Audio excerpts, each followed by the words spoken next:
c'est la notion du Christ est mort pour nos péchés, c'est ça? Ah ben, c'est exactement ça. Qu'en penses-tu? Je pense que c'est une des réponses à Une des réponses enfin, c'est, donner sa vie à Dieu. à Dieu et à Jésus-Christ. Ouais. Ce serait une aspiration qui pourrait donner un sens aussi à la vie de quelqu'un. Donc, qu'est-ce que tu dirais si justement la société, pareil, il y a aussi l'avortement par exemple.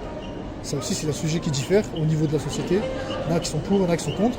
Dans la Bible, c'est contre, tout simple, parce que l'avortement, c'est le meurtre d'un enfant, d'un nouveau-né. Donc, qu'est-ce que tu dirais si la société a des morales opposées à celles de Dieu? Justement, parce que je dirais que ça, Je dirais que la religion, c'est quelque chose qui s'adapte au cours des âges et que il y a eu des changements qui ont été faits par rapport au credo et aux lectures des textes qui vont avec les époques aussi, par exemple sur les guerres de religion, ce qui est par exemple Jérusalem, qui a été une conquête chrétienne, enfin qui était l'objectif d'une conquête chrétienne pendant très longtemps et qui ne l'est plus. C'est des changements, parce que c'était considéré comme noble de se battre pour la foi chrétienne, la terre, les terres sacrées. Tu te Je rappelles pense que la religion peut évoluer avec la société. Ça c'est blasphème, parce que tu veux dire que les valeurs de Dieu, elles doivent évoluer avec nos valeurs. Je pense que si nos valeurs apparaissent en suivant ta réflexion, c'est quelque chose qui est créé. Et du coup, il y a forcément un créateur. Le créateur de ces valeurs, j'imagine que toi, tu dirais que ça pourrait être... C'est là où j'allais, on va dire, exactement. Parce que j'allais dire, sans Dieu, on n'a pas vraiment de moyen de définir le bien et le mal. C'est compliqué en tout cas, parce que moi je peux dire quelque chose, toi tu vas pas être d'accord, et quelqu'un d'autre ne va pas être d'accord. Il faut quelque chose qui met la base. Pas forcément, parce qu'il y a des différences sur la notion de bien et de mal entre les cultures et entre les ethnies, Justement. qui n'ont pas posé de problème pour des âges. Par exemple, les Indiens Oui, les Indiens, ils ont des pratiques. vont avoir des pratiques, par exemple la sacralisation du bœuf et de la vache, où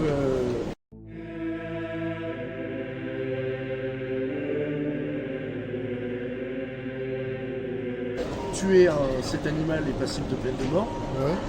En Inde, en France, ils trouveraient c'est abusé. voilà, ils trouveraient ça immoral à souhait. Et c'est des différences qui sont... D'ailleurs, pour te dire, dans l'Ancien Testament, le sacrifice d'animaux, c'est comme ça qu'il faisait le pardon des péchés. Donc, c'était plus qu'autorisé, c'était pour le peuple d'Israël, c'était obligatoire quasi, parce qu'on pêche chaque année. Et justement, ça m'en vient, vu que tu n'es pas d'accord avec son idée du péché, est-ce que alors là, c'est vrai que péché par rapport à qui? Parce que tant que tu n'acceptes pas la notion de Dieu, c'est difficile de... Si toi je te demande quel est un péché, ça va être difficile. Tu vois. Péché, ça va être... Qu'est-ce que c'est pour toi le péché si c'est pas Dieu? Le péché, pour moi, ça va être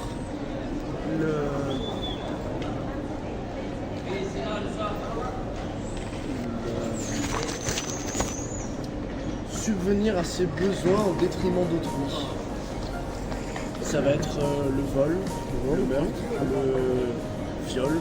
Mais par exemple, l'alcoolisme, ce n'est pas subvenir à ses besoins. Et pourtant, est-ce que c'est un péché? Ça va subvenir à un besoin, un manque. L'alcool, c'est une addiction. Tu le considérais comme un péché ou non? C'est une maladie, l'alcoolisme. Ok, donc péché. Et je vais te dire, la fornication, l'adultère, sexe en dehors du mariage. Pour toi, est-ce que c'est... Là, c'est subvenir à un manque aussi, à une pulsion sexuelle, au détriment de son partenaire, d'un engagement qu'il fait par rapport à sa partenaire. Pour ce célibataire, je parle. Parce que la Bible, elle est claire, c'est sexe en dehors de tout mariage. Célibataire et marié. Là, je considère pas ça comme un péché. Là, je considère pas ça. Et justement, c'est ça que j'allais te dire. Les mauvaises choses qu'on fait avec Dieu, qui nous font une séparation avec Dieu, qui sont l'adultère, le mensonge, l'alcoolisme, la haine, le colère. Et bien malheureusement, ça, on ne peut pas avoir de relation avec Dieu dans cet état-là.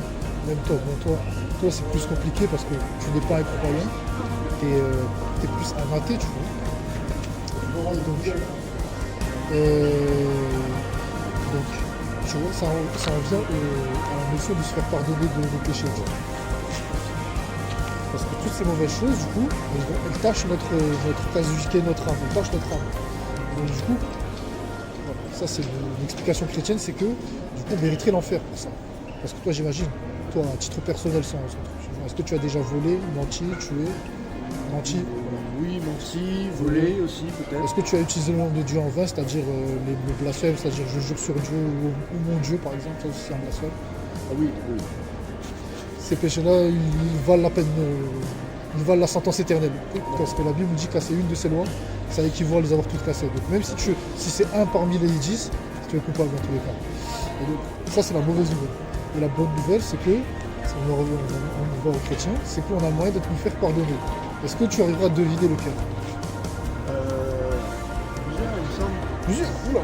Il y a Le moyen de te faire pardonner de ces péchés, comment on fait? Il me semble que sur son lit de mort, on peut demander à voir un prêtre pour être exempté de ses péchés. Prêtre, ok. Il me semble aussi que comment est-ce qu'on appelle ça, le parlement? Non, pas le parlement. Paroisse? Non, dans une église, en étant croyant, on peut aller voir un prêtre, je sais pas. Ok. Et c'est ça pour toi Il me semble que c'est pour confesser. Se confesser, ouais.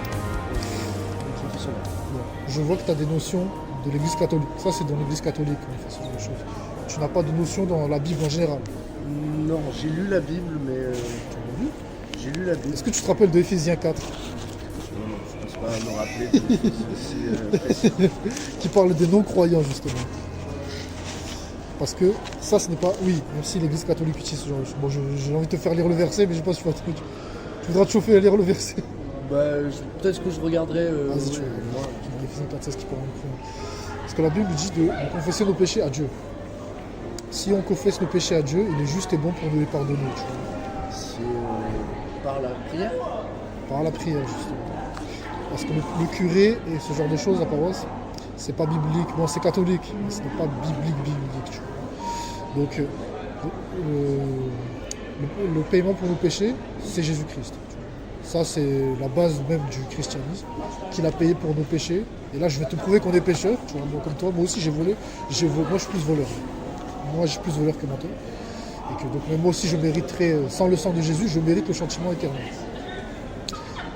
Alléluia, heureusement que Jésus a payé pour nous, qu'il a vécu une vie parfaite, et a payé pour nous.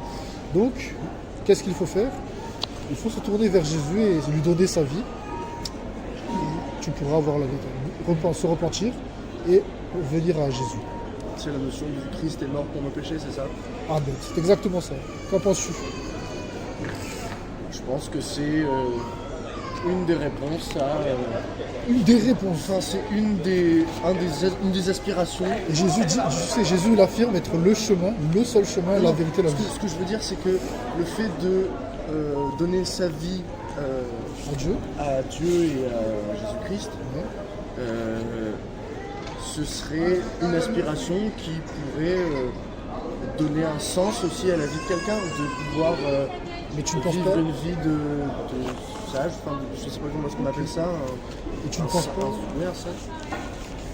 Et tu ne penses pas que c'est le seul qui peut donner la vie éternelle, qui peut faire pardonner nos péchés, qui peut donner un sens à notre vie? Ce n'est pas la seule chemin. Non, pour moi, non.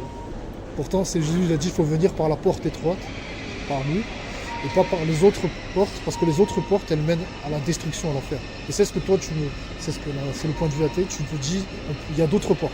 On peut aller là-bas, on peut aller ici. Jésus, il n'y a pas d'autres portes. Si tu prends les autres portes, tu iras lac enflammé, c'est-à-dire l'enfer. Bon, j'aime pas dire l'enfer, mais voilà, c'est la notion. Et si tu prends son chemin, le chemin étroit, c'est comme ça que tu auras la vie éternelle. Tu serais d'accord avec lui ou pas? Pas tellement. Nope. Est-ce qu'on a des...